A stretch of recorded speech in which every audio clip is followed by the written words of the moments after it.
Hello friends, வணக்கம். வாங்க இன்றைக்கி நம்ம வீடியோவில் சூப்பரான ஒரு சிக்கன் ரெசிபி, சிக்கன் சுக்கா ஈஸியாக டேஸ்டியாக எப்படி பண்ணுறதுன்னு பார்க்கலாம். இந்த ரெசிபி ரொம்ப ஈஸியாக பண்ணிடலாம். டேஸ்ட் ரொம்பவே சூப்பராக இருக்கும். இப்போ நம்ம இதை எப்படி பண்ணுறதுன்னு பார்க்கலாம்.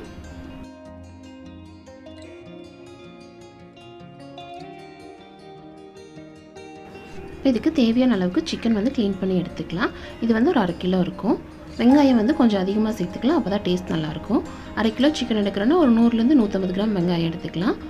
தக்காளி ஒரு சின்ன தக்காளி எடுத்துக்கலாம், இல்லை தக்காளி வேண்டானாலும் ஸ்கிப் பண்ணிக்கலாம். கொஞ்சமாக கருவேப்பிலை எடுத்துக்கலாம். இப்போ எண்ணெய் சூடு பண்ணிவிட்டு அதில் ஒரு பட்டை சேர்த்துடலாம். கொஞ்சமாக சோம்பு சேர்த்துக்கலாம். பட்டை சோம்பு நல்லா பொரிஞ்சதும் வெங்காயம் சேர்த்துடலாம். இது ஃபுல்லாகவே சின்ன வெங்காயத்தில் செஞ்சாலும் நல்லாயிருக்கும். நான் சின்ன வெங்காயம் பெரிய வெங்காயம் 2 கலந்து எடுத்திருக்கேன். இப்போ வெங்காயம் வதங்குறதுக்குள்ளவா கொஞ்சமாக உப்பு சேர்த்து இது நல்லா வதக்கிடலாம். இப்போ இந்த அளவுக்கு வெங்காயம் நல்லா வதங்கினதும் சிக்கன் சேர்த்துக்கலாம். இப்போ சிக்கன் எல்லாத்தையும் சேர்த்துட்டு அதோட தக்காளி சேர்த்துடலாம்.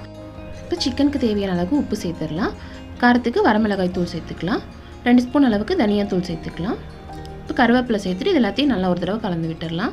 உப்பு காரம் அளவாகவே போட்டுக்கலாம், ஏன்னா இது ட்ரை ரெசிபிங்கிறதுனால அதிகமாகிறதுக்கு சான்சஸ் இருக்குது. ரெடியானதுக்கப்புறம் கடைசியில் செக் பண்ணிவிட்டு அப்புறம் தேவையான அளவுக்கு உப்பு காரம் சேர்த்துக்கலாம். இப்போ வெங்காயம் வதங்கினதுமே அதோட 2 ஸ்பூன் அளவுக்கு இஞ்சி பூண்டு பேஸ்ட் சேர்த்துக்கலாம். நான் அப்போ சேர்க்க மறந்துட்டு அதனால் இப்போ சேர்க்குறேன். கொஞ்சமாக மஞ்சள் தூள் சேர்த்து இது எல்லாத்தையும் நல்லா வதக்கிடலாம். இப்போ சிக்கன் வேகிறதுக்கு அளவாக தண்ணி சேர்த்துக்கலாம். இப்போ வெங்காயம் தக்காளி எல்லாமே சிக்கனோடு சேர்ந்து நல்லா மசிகிற அளவுக்கு வேகணும். வெங்காயம் தக்காளி நம்ம சேர்த்ததே தெரியாத அளவுக்கு நல்லா மசிகிற அளவுக்கு வேகணும். நல்லா சிக்கன் மேலே கோட்டாகி வர்ற வரைக்கும் நம்ம வேக வச்சிடலாம். இதையே மூடி வச்சிடலாம். சிக்கன் நல்லா வேகட்டும்.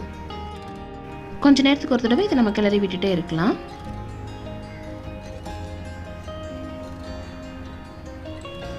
பாருங்கள், இப்போ பாதி அளவுக்கு தண்ணி ட்ரை ஆகி வந்துருச்சு. இன்னும் நல்லா ட்ரை ஆகணும், அது வரைக்கும் நல்லா வேக வச்சிடலாம். இது ஒரு 3/4 ரெடியானது. இதில் 2 ஸ்பூன் அளவுக்கு சிக்கன் மசாலா சேர்த்துக்கலாம். நான் ரெடிமேட் சிக்கன் மசாலா தான் சேர்த்துருக்கிறேன். இப்போ இது நல்லா ட்ரை ஆகி எண்ணெய் பிரிஞ்சு வர அளவுக்கு நல்லா பரட்டி விட்டுட்டே இருக்கலாம். இதில் 1 ஸ்பூன் அளவுக்கு மிளகுத்தூள் சேர்த்துடலாம். கொஞ்சமாக மல்லித்தலை சேர்த்து நல்லா கலந்து விட்டுடலாம். இப்போ ஒரு 2 நிமிஷம் மட்டும் சிம்லேயே வச்சிடலாம். அப்போ தான் இந்த மிளகு மல்லித்தலையோட ஃப்ளேவரெல்லாம் சிக்கனில் நல்லா இறங்கும். இப்போ சிக்கன் நல்லா வெந்து சூப்பராக ரெடி ஆயிடுச்சு.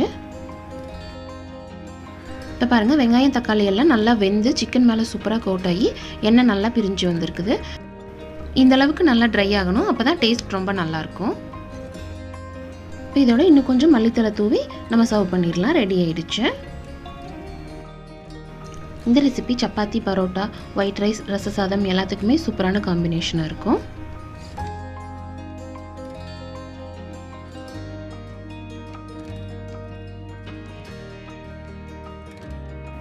கண்டிப்பாக இதை ட்ரை பண்ணி பார்த்துட்டு எப்படி இருந்துச்சுன்னு கமெண்ட் பண்ணுங்கள்.